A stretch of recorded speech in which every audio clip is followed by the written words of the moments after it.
Yeah, good morning. This is Bang Bang Rail. Just a little podcast. Like and subscribe. How we going? I've just seen part two of Yates's Lou Yates's podcast, part two. Listen, mate, respect him. I respect him. Do you know what? He's all right, mate. He done it all right. He's done a little few polkies, but do you know what, mate? I like it. I like it. He was good. He was good. I like the podcast. I thought they could have done it in a bit of better surroundings. But yes, mate, it was good. And I like the way he talks. You know, like he sort of said about Joe Powell being a gangster. And you could see he wasn't no gangster, Lou. He was just a normal guy, that was a hard man up from up north, up by Liverpool. And he wanted to fight. And he come down London to look after his kids, his boy, and got himself jobs in clubs where he was getting good money, yeah? Fair play to you, Lou. Fair play to you, mate. And I hope you get on in life. I loved him. I loved the way he come across. I know he comes across a bit thing, but he's age 74, and he's still got a memory like he's got. And he's took a few punches as doorman and all that. He's done really well, and he made me laugh about the gun. Do you know what I mean? About the gun, it blocked it, and he's trying to fire it into the roof and all this and the other. But and he mentioned a few people like Billy Walker. Billy Walker, good fighter, Billy Walker. I remember me being an amateur, and I was quite good. And they were saying I'll be the next Billy Walker. Billy Walker didn't get nowhere really, but he was a good fighter. And in them days, I mean, you had about 10 heavyweights, like ranking heavyweights, you know what I mean? So it was really, really hard to get somewhere in them days, yeah. But today you got maybe 2 or 3, and it's a lot easier and a lot more money. I heard that Lennox Lewis. I see his story the other day, and he was talking about the money that they got then, £10 million purse, and they was getting they got 20 million and 20 million each, and Don King got 10 million for just for doing the promotions. That's some money, isn't it? £10 million or $10 million. Come on, going on there talking about not enough money. Jesus Christ, you know what I mean? I like 10 grand. I like 10 grand a fight. Anyway, yeah. So fair play to Lou. I liked it. He done really, really well. He spoke well. He's a bit humbly-dumbly sometimes, to get into what he's talking about. But I could see he was an old man. I don't like what he talks about Cliff Fields. Cliff Fields being a nobody, and he swayed him. I know Cliff Fields very well. I don't think Cliff Fields would have done that. Lenny, if Lenny swayed anybody, it would be down to Warren and Vic Andretti. I don't think it'd be done to Len. They might have seen you, Lou, and thought, no, he had a good one to get in the ring with. He can't bang this guy, And I see your neck, Lou. You had no neck. Yeah, he comes straight to your shoulders, mate. Big wide neck. You're not going to take a punch. You know what I mean? And I can see why you're sitting there, and it's no good, mate, is it? When you're getting old. I'm 71, you're 74. And, like you think to yourself, God, blimey, you know what I mean? I wish I was there. I wish I was doing it now today, yeah? But we ain't, and we're just telling stories about our life, and good fair play to you, mate. And, you've done one book, or you're going to do 2 books, and maybe they should do a film about you. It's not about your age, mate. You're 74. If they can do Sylvester Stallone and Arnie, they can do you. You know what I mean? Come on. You're entitled to have a film made for you, mate. You're some sort of man. And we talk about the string fellas and the top and all that. I remember all them days, I've been there myself. But what I can't make out, seriously, is how I missed you. I mean, I know you was doing about 76, 77. I come out in 78, then in 78, 79, and I started doing my illegal fighting, with Jimmy Tibbett down at Beckett and all that. And I used to fight, as I say, Noble Art years ago, Noble Art and the Wellington Highgate. So I don't know, I missed you, but maybe it was a good thing I did, eh? Maybe it was a good thing for me, or a good thing for you that we missed each other. And a fair play to you, mate. And I wish you get on in life. I mean, I'm sorry about your son. May he rest in peace, brother. You know, and that's how it is. You know, we all get upset. Same thing happened to my boy, mate, at a car accident, but he didn't die. He nearly died, and you know, it does upset you, mate. And I hold my hands up to you the way you took it. It must be hard and easy for you, mate. So fair play to you, Lou. I hope you get on, mate, and all the people that have given me bad comments and all this, that, and the other on my podcast about you. I have never run you down, mate. I've never run you down. I just didn't like your talks about Cliff Fields because I know Cliff very well, and I don't think Cliff would have swerved you. And don't remember, you know, you got to remember that in them days, there was a lot of fighters. So you haven't mentioned any of them fighters, them heavyweights. I mean, there's quite a few heavyweights about them in that street fighting and illegal fights. I've fought a few of them, and there's a few that that you ain't talked about. Maybe you swayed them. I don't know, or they swayed you. I don't know, but.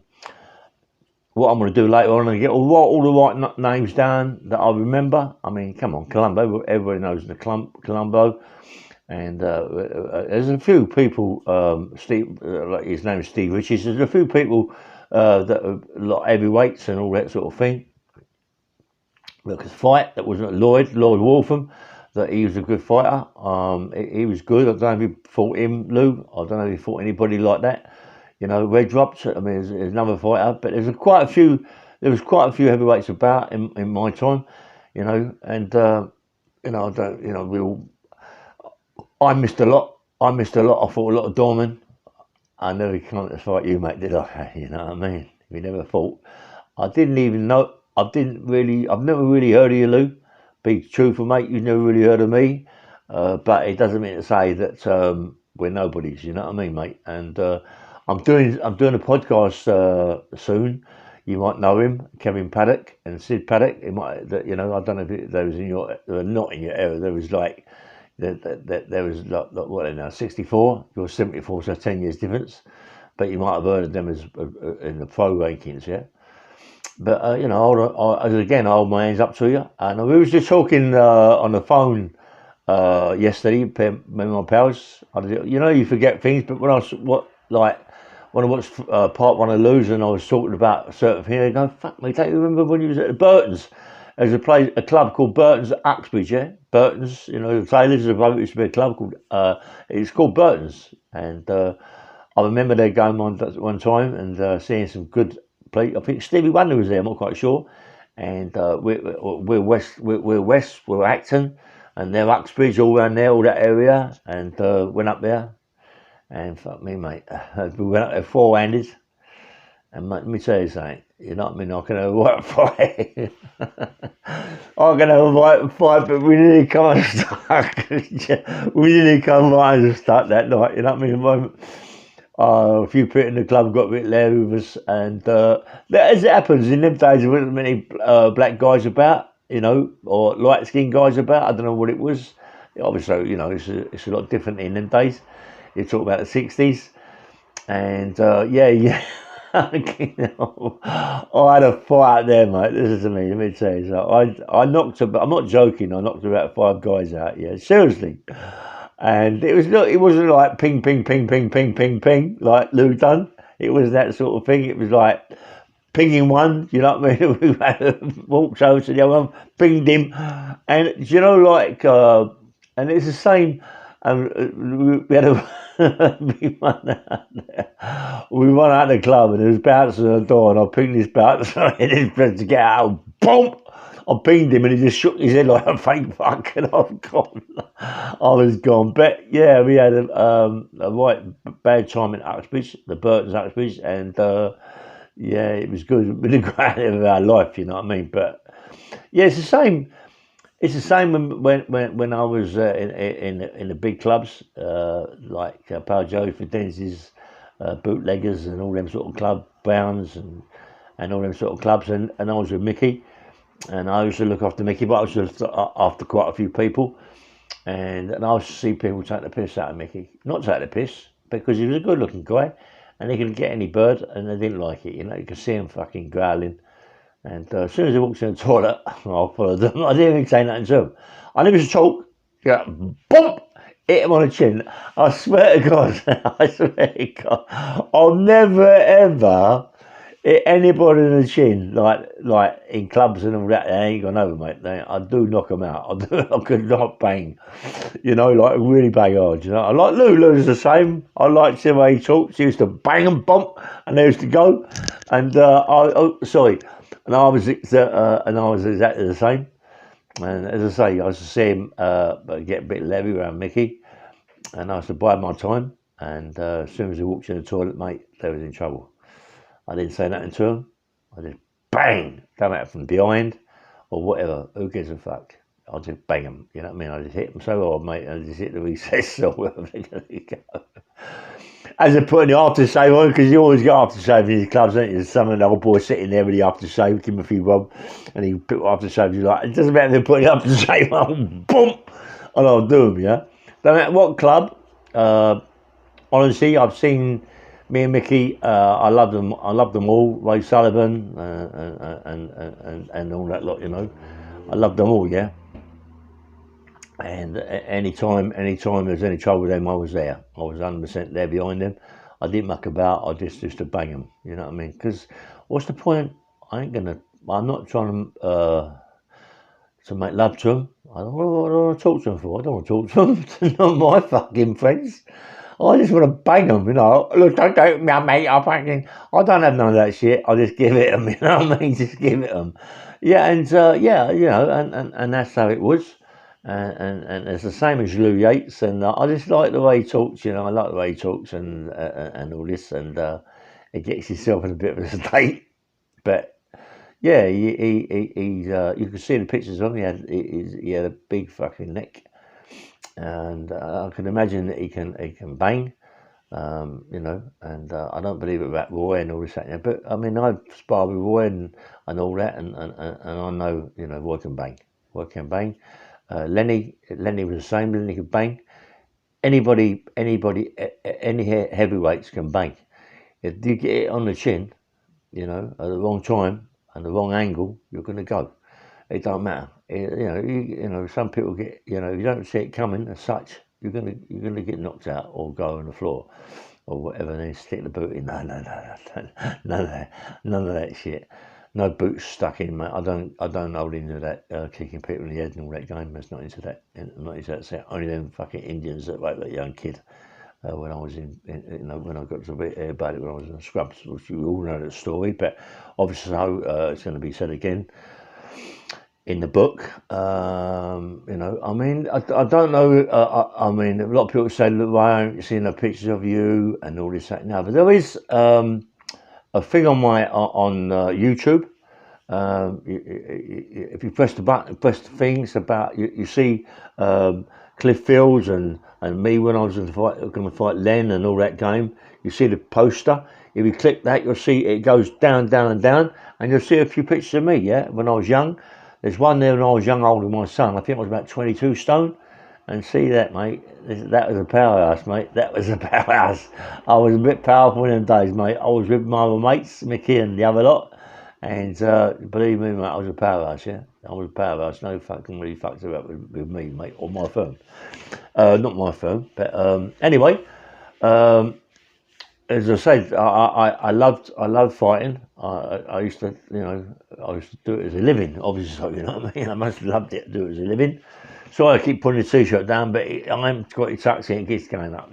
Anyway, yeah, I love my fighting, and I loved to know that I could win. Yeah, because hitting someone on the chin, you know what I mean, and they go over, they ain't going to get up. You know that they ain't going to get up, and there's a lot of stories that I've got.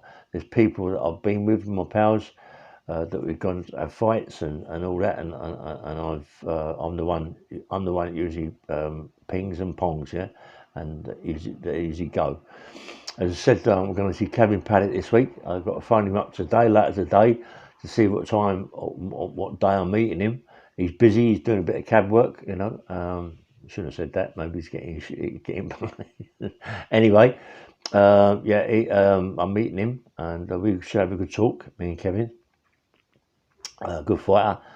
It seems I mean, when Lou must have.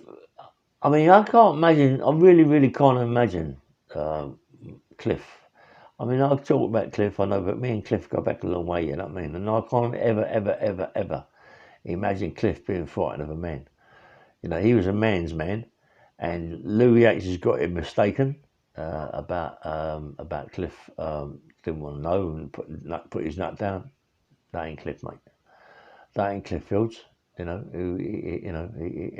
funny, you know, a lot of these fighters like Kevin and Cliff, they wasn't really good as pros. They've had maybe 30 fights, won 15, lost 15. You know, that wasn't that on top. But as soon as they got into the street fighting and the illegal fighting, they just took over. That's the difference between a pro and a street fighter. A lot of these ex-street fighters are ex-pros. You know, but they're a bit punchy. You know, I've met some really. I mean, sometimes you go out to Beckett and you see them going mad. You know what I mean? And I say 78, 79, I just come out of prison, and me going to Beckett, I was really well. I've been training down to Wellington, and the other place, Highgate, the Noble Art. Yeah, sorry, I got all confused. First thing in the morning, mate. Come on, I haven't had a cup of tea yet. Yeah, and you know, I used to train with the pros, as you know. Go back and go in prison. I lost my license, mate, and that is the worst thing that ever happened to me. You know that when they take your license from you for fighting, you don't think it's crazy, because all us fighters are villains and gangsters. You know what I mean? You find that, you know, that's where we come from. We you know, our life has been nothing. Yeah, all we can do in our life is fight. You know, usually 9 times out of 10, if you're a fighter, you're involved in villainy, gangsterism, because that's how it is. And for them to take your license away, we don't want to be waiters. You know, we don't want to be people like working in the shop and all that sort of thing. We're proper gangsters or villains. You know, and these judges to take your license away because you get involved in a fight, it's ridiculous. It's so stupid, mate. But why do they do it? Why do they take your license away? You know, and you're going to be a good pro, and they take it away from you because you had a fight. Do you know why? Because they took it away from me because I hit a police officer. I hit a police officer, and they took my license. Okay, I went a bit over the top. Hitting him, but they were the first ones to draw blood. You know what I mean? Really. I mean, you know, and that's it, mate. They were the first ones to draw blood, and I just defended myself and showed them. You know, ex-pro or sorry, not about ex-pro. I wasn't even a pro, but I'm saying that I was an ex-pro because I wanted to get my license. So I know that everybody wanted it, you know. And anyway, so I lost all that, you know what I mean. And I could have been someone. Maybe British champion, European champion, I don't know, you know what I mean, we don't know how things go, but as I say, in them times, there's some good heavyweights about, not lots a day. Anyway, please like and subscribe my channel. I'm over the 2,000 mark now, subscribes, and you know, I'm really pleased about that, you know what I mean. I worked hard to get there. I want to get to 3,000 now, if possible. I'm having trouble with YouTube again. They don't pay me no money, but I don't know what's going on. I've done lots and lots of videos now, but as I say, Kevin Paddock will be my next interview. I've only interviewed him and a guy called the little jeweler, Livingston, you know, and he's Paul Livingston. He's the only 2 I've ever done. I'm gonna try and do that Kate, them 2 girls, Kate. Not the other. There's only one. There's Kate and Chantel, but I want to do Kate. Kate wants to be back on the thing about her life as a drug trafficking and being in prison and prostituting and all that. I'm going to try and do her. She wants to do an interview. But you know, I mean, my mate's KON TV. He does some really good interviews. So does Marvin Herbert, but the best one obviously is our mate. What's he called it? Do you know what? I'm not even going to go there. Sean, he takes me time, you know, so it must be, I think it's the pressure on the hat. Holding my head together and I can't get that out, yeah, so, yeah, Sean, what I'm going to do on Sean should do, do one with Sean shortly, and see how we go. You know, I mean, there's so much you've got to talk about. Loads of fights, street fights I've had, loads been stabbed, you know, shot at and all this, that and the other. You know, and this is part of our life, part of my life. I remember, do you know, I remember one time, yeah, I got home about late, what, 11:30, 12 o'clock at night. It's late, you know, if you're married, you're in trouble, you know. My Danny Johnson, she was absolutely the best. She was so beautiful, mate. I mean, you couldn't get no beautiful woman there. But I remember walking up the stairs and she was fucking crying, man.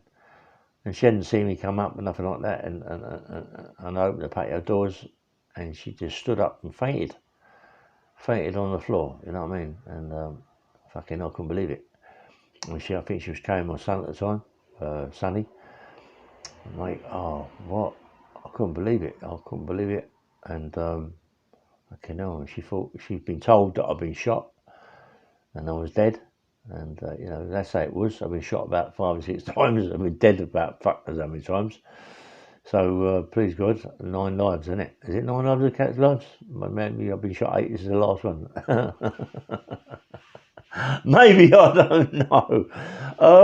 But anyway, as I said, please like and subscribe. And I want to go and have some breakfast now. I was going to go out, but I'm not going to go out for a walk or a run. I'm going to go down with my mates later and have a little workout in the gym. I always have to do everything every day. I'll have a quick 20 minutes, 30 minutes on the weights, just to keep myself fit. You know, when I see Lou Yates and all that, and 74, he's walking about, his hips are fucked, you can see his hips are fucked, and his knuckles are fucked, you know what I mean? You know, I mean, you've got to keep yourself well, mate. You've got to keep yourself well, Lou. Do you know what I mean, mate? And write a couple more books and do a film, you know, and perhaps one day maybe we'll have a chat, yeah? Anyway, take care. Have a nice day, all of you. Like and subscribe. And thanks for listening. Take care. Bye-bye.